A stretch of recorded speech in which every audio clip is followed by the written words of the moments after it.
Hello everyone, Chumripsua, and welcome to Street Life Studies 2022-23.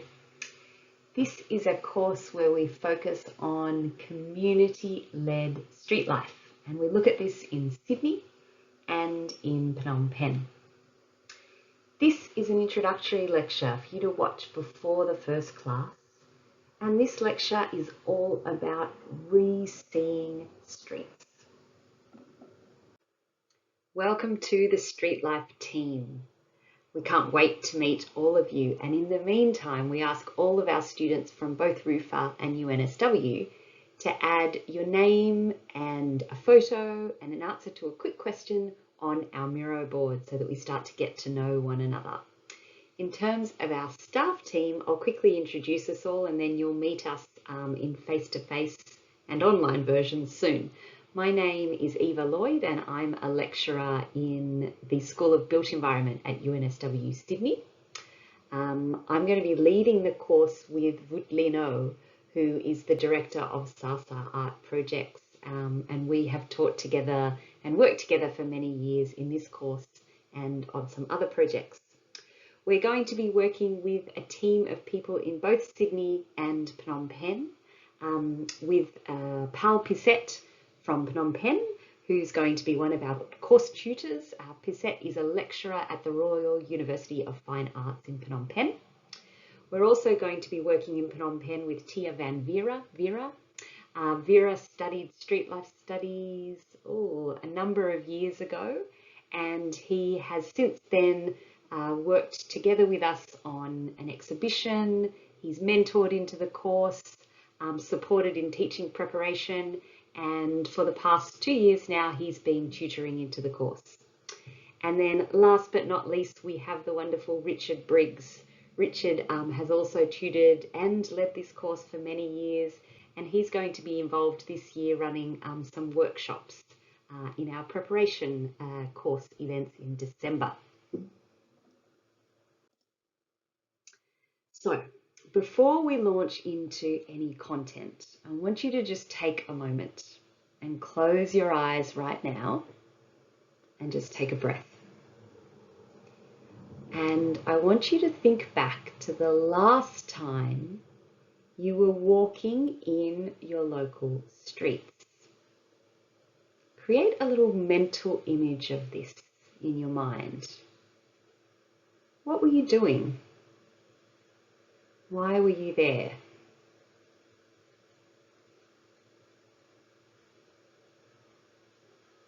What did you see? Who did you see? Who did you hear?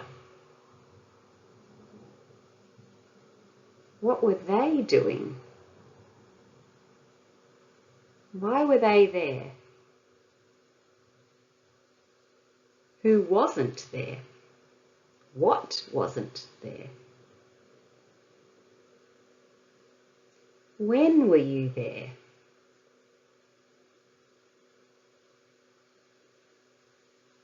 Was it the morning? Was it the weekend? What kind of weather was it? What type of street were you in? Was it a small back lane? Was it a main street? Try to think about this just for a minute or so.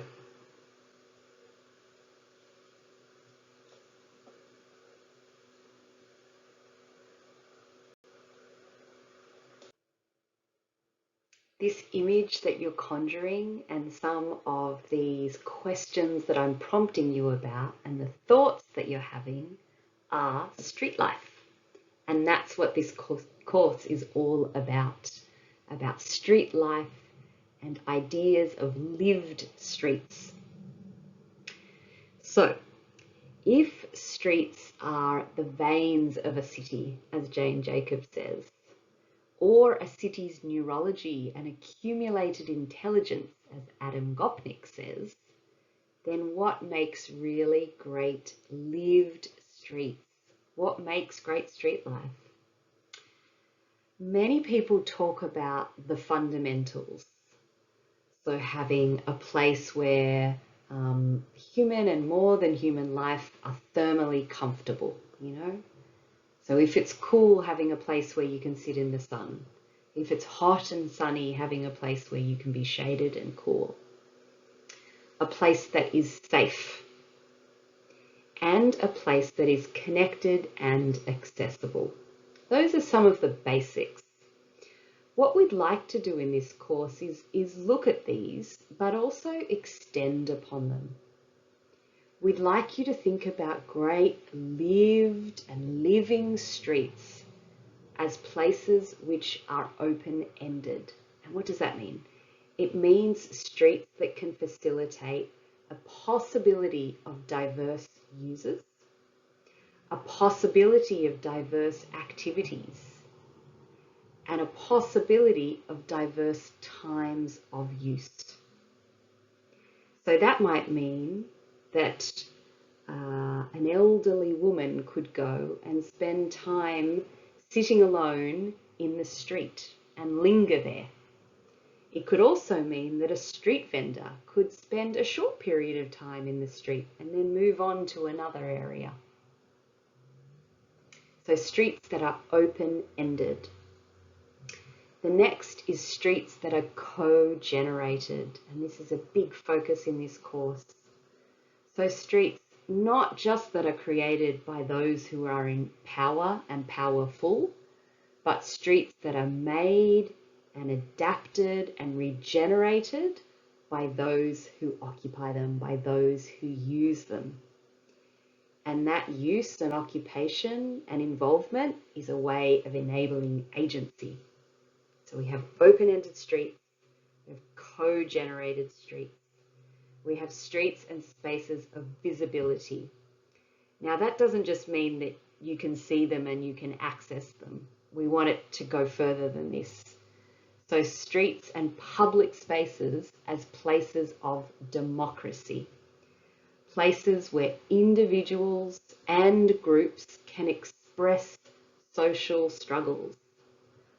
And Vought-Linot talks about this as thinking of power from below versus power from above. If we think about recent protests in the past 10 years, Black Lives Matter movement, Occupy Wall Street, streets as places for that kind of often political expression and visibility are very important. And that will be a theme we look at in this course.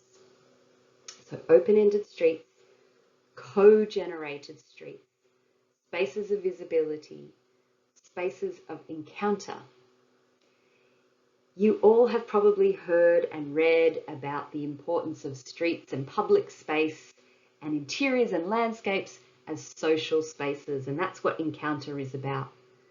So streets as a place not just where we walk or drive or ride from A to B, but streets as a place where you can stop and where you can cultivate connection and encounter between familiar groups and individuals and unfamiliar groups.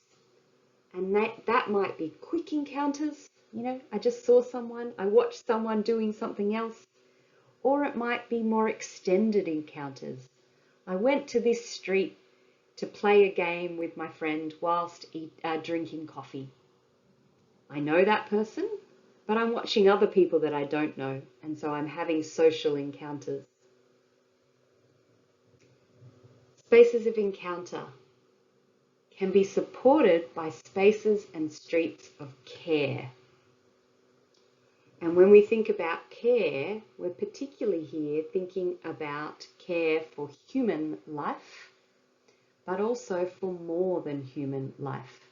How can streets be places where we heal, where we care for country, where we regenerate one another, where we regenerate the natural systems of our planet that have been under immense strain for many, many, many years? So open-ended spaces, co-generated spaces, spaces of visibility, spaces of encounter, spaces of care, and finally, spaces of belonging. A great public space, a great room, a great library, a great park is one that people feel they can belong to. How do we foster belonging in a street? If you think about a street that allows people to make an emotional connection, a street that you remember, a street that you feel an emotional affinity with, a street that feels you can connect with in terms of an identity, whatever type of identity that may be, a street where you feel connected and safe. So these are some of the themes that we will explore in this course and that each of you will explore through field work.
So to understand these themes, we need to unlearn a little bit and re-see our streets in terms of the layers of place that they're made up of. So when we use the word street, first of all, we want to say that we're not just talking about the road where cars and motorbikes and bikes are riding. And we're also not just talking about the footpath. We're trying to think about streets in terms of them as micro spaces and as what we call urban rooms. So we think about them more holistically. The street, the sidewalk, if there is one, the building, the threshold, some of the interior maybe, the furniture, what's coming over the top, the plants, etc., etc. Let's think holistically as an urban room. And that's spatially. We're also thinking about the social networks that intertwine with the spatial. Street life is about the socio-spatial layers of place. If we delve into this a little bit deeper, we can start to think about two different types of urbanism, which actually intertwine and intersect. So they're not as clear-cut as we lay out here. So often in architecture and the built environment, we focus on formal urbanism, on planned elements, buildings, doorways, streets, curbs, lights, street furniture even, planned parks, etc., etc. And often this is termed formal or planned urbanism because it's envisioned and implemented generally by those who are in a position of power. And these aspects can be planned and formal when seen through the lens of space, when seen through the lens of social networks, when seen through the lens of systems and legislations. What we're going to be focusing on in this course is formal urbanism as a backdrop to. So we've looked at some themes of lived streets. We've looked at this idea of layers of place. And what we then are going to delve into is thinking in more detail about the W's. What kind of street life can you see? What patterns are you starting to see emerging? This is where you'll start to direct your focus for your individual project. Where are you seeing this street life occurring? Who is or was or can be involved? When is this occurring? Is it in the morning? Is it in the night? And for how long? Are they short duration street life activities? Are they long duration street life activities? How is this street life occurring? What factors enable this? Why is this street life occurring? What needs are driving this? And for those, the how and the why, we're going to work closely with community members and investigate some of the background factors that enable some of this to occur, the social, the political, the economic, the cultural understanding, not just what we see in our observations. And then finally, so what? What does all of this mean? What impact do these acts of street life have on the community? What lessons can we learn to create inclusive, enabling, lived cities? What are the principles that we draw from this?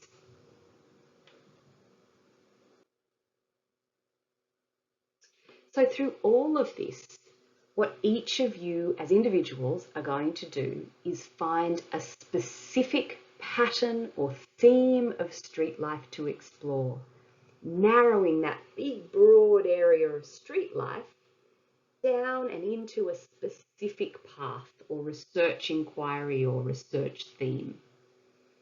And you'll use this to tell a street life story.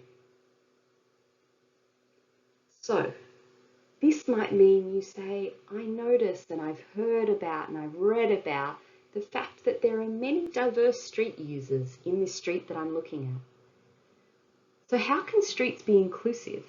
What lessons am I learning from what I'm reading and seeing and hearing about principles for inclusive streets? And how do I communicate those patterns that I'm seeing? Or I notice lots of street farming. People are growing lemongrass in their nature strips. How can streets foster healthy eating or nutrition or regeneration? What are the principles that I'm seeing and hearing and reading about? Or I'm noticing that people are adding all sorts of symbols of their culture to the shop fronts. And that's a modification. How can streets foster cultural identity and belonging, maybe? What are the principles there? What are people doing? What would I need to do as a designer to facilitate this? So this is about us kind of gathering lessons and mapping patterns of street life.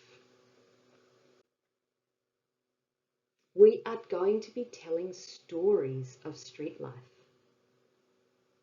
with 3 goals, as we just talked about.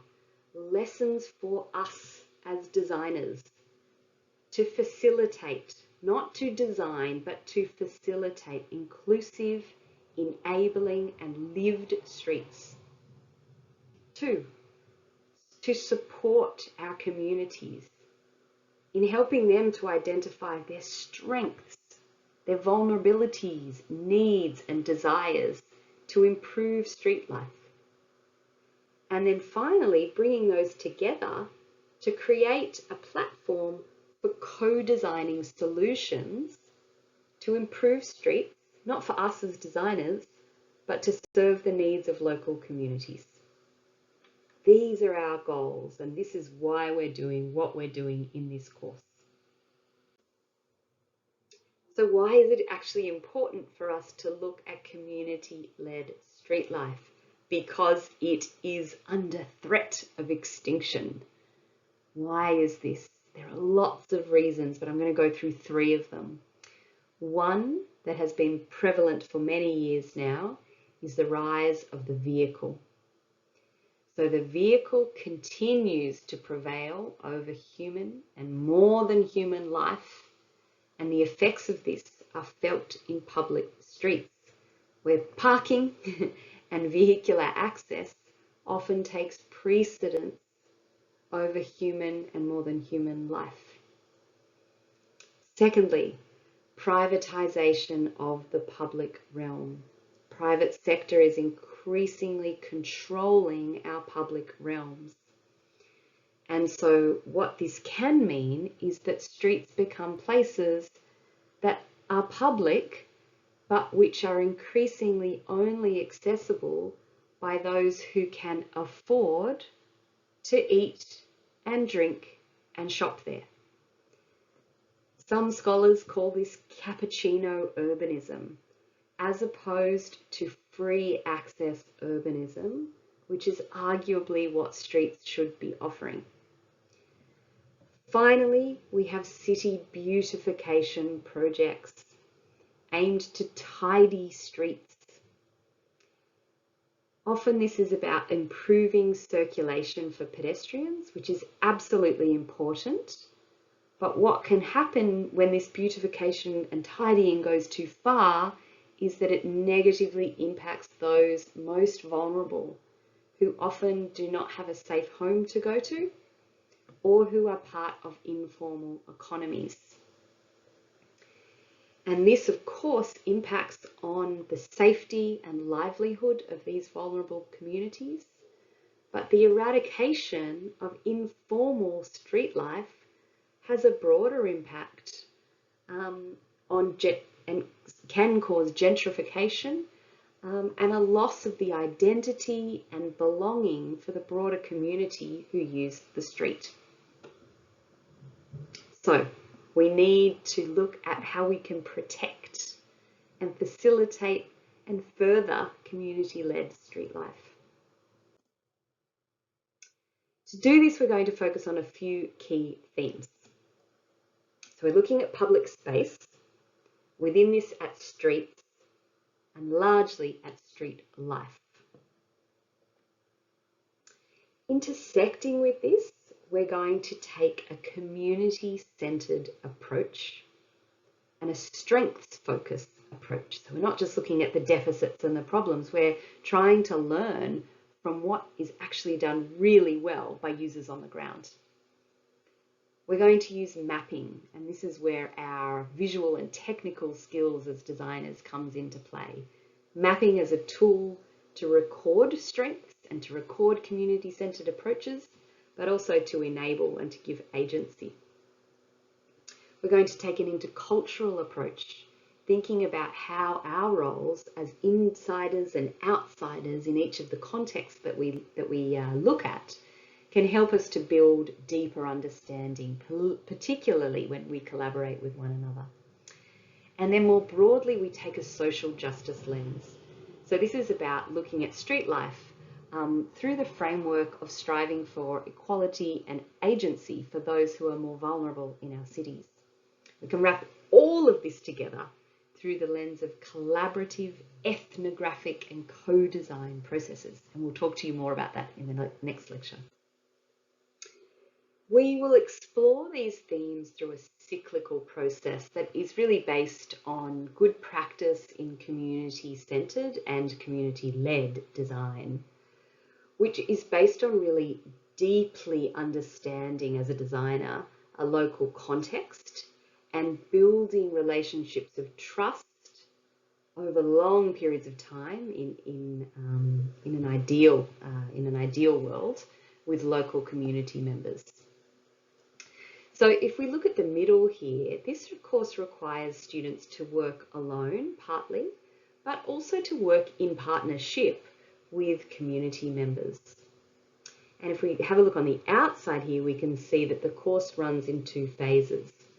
Students start with street observations and looking closely at a particular street life line of inquiry or area of focus, whereby street life patterns are gathered and then used as evidence to inform a street intervention. We can see that the street observation phase requires observation and recording of the observations, and then this is used to propose a street intervention. So this process requires an extensive amount really of community engaged field work. Street observations will ask students to do an overview of the whole neighbourhood, to look and listen, to count in order to start to find those patterns of street life that we're talking about, then to draw as a way to further analyse, and then to work with community members, listening to their perceptions and ideas for the streets, and creating a collaborative map with community members that can be then used to feed back into looking and counting and drawing. And usually that cycle repeats and repeats and repeats. And then again, using all of this as evidence to inform a co-designed street intervention. We are looking, we are listening, we are co-designing, but it's important that we're deepening, contextualizing and framing our understanding through other desktop research. And so you will see that there are a number of texts and videos that we ask students to read and watch in order to frame what they're seeing and hearing. So in order to study street life, we're going to be examining and working with community members in two neighbourhood street sites. In December, we will work separately. So our UNSW students will be looking at Haldon Street in Lakemba in Sydney, and our RUFA students will be looking at Street 19 in Phnom Penh, Cambodia. We will then come together over here in January to work closely with our neighbourhood partners in the Wat Chandam Dyke area, Village 15, which is to the northern part of Phnom Penh above Street 19. And again, we're not looking at the whole street. Within these neighbourhood sites, you'll be broken into teams and you'll have a particular area to focus on. And what we're thinking is, we're going to zoom in on the micro scale. We're looking at the scale of the urban room. So what does this mean? It means that you will choose 3 sites in your area and think about, what do those sites have in common? So we're not randomly choosing sites. We're looking at our area and we're saying, what street life patterns am I starting to find? And then I'm going to study those patterns in this site, in this site, and in this site. And each of those sites, as we say, might be, 1 shop front wide, might be 2 shop front wides, it might be 3, it might be half. You might look at just an object on the street or just a part of the shop front. This really is a guide rather than a set of rules. Your interviews you might take anywhere in your area, so they don't have to be in your 3 sites. And we're asking that you observe your sites at minimum at 2 different times. So we want to make sure that we're understanding street life more holistically. You might need to do that much more frequently. There might be 10 times, if you're looking at something much smaller. And we're suggesting that you could be looking just at the sidewalk. You might be looking at the facade. You might be looking just at the threshold. You might look at fences or boundaries. You might look at a single object, a bench or a streetcar. You might look at all of these. And what you'll notice is they start to connect to one another. It's actually quite hard to separate them. So think, when are you looking? Is it a day of the week? Is it a cultural holiday? Is it a weekend? What time is it? What difference does it make when you're looking at street life at a meal time versus at a work time? On a school day versus on a weekend? And what about the weather? What happens if it's raining? What if it's sunny? What difference does that make? What season of the year is it? So we want you to make sure that you're taking into consideration the various contextual factors that might affect street life that you're looking at. We're going to work in teams. It is impossible for us to solve any of the world's big, wicked problems or even the small ones if we're working in isolation. So we're going to be working in interdisciplinary teams and in intercultural teams and in academia, community, industry teams, really to start to share learnings and to build more holistic and deep learnings so that we can start to address the core of some of the issues that we are seeing. All of this guides and is embedded in your assessment tasks. So you'll see that we have 2 street observations tasks, one at your home street, let's say, in Sydney, so that will be Howden Street in Sydney and Street 19 in Phnom Penh, and then one in January when we're all together in Wat Chandem Dyke area, neighbourhood. Then we have the street intervention. In each of these, your assessments will be done individually. However, you'll be sharing learnings and doing community engagement in teams. And so for each assessment, you'll do a very short team evaluation where you review one another, you review your collaboration skills, and you review your team dynamics, and that forms a part of the mark. So how does this all come together and land? At the end of the course, you and the community will have a collection of observations and interventions. For the observations, each individual student will have found and told the story of a particular street life pattern, shown as drawings, shown as data, and shown as a team-based community engagement map. For your street interventions, you will each, as individuals, have a street intervention image addressing a community need. You will have developed a street intervention brief, and you will have shown how your street observations have informed your intervention. We can't wait to work with you all. See you very soon.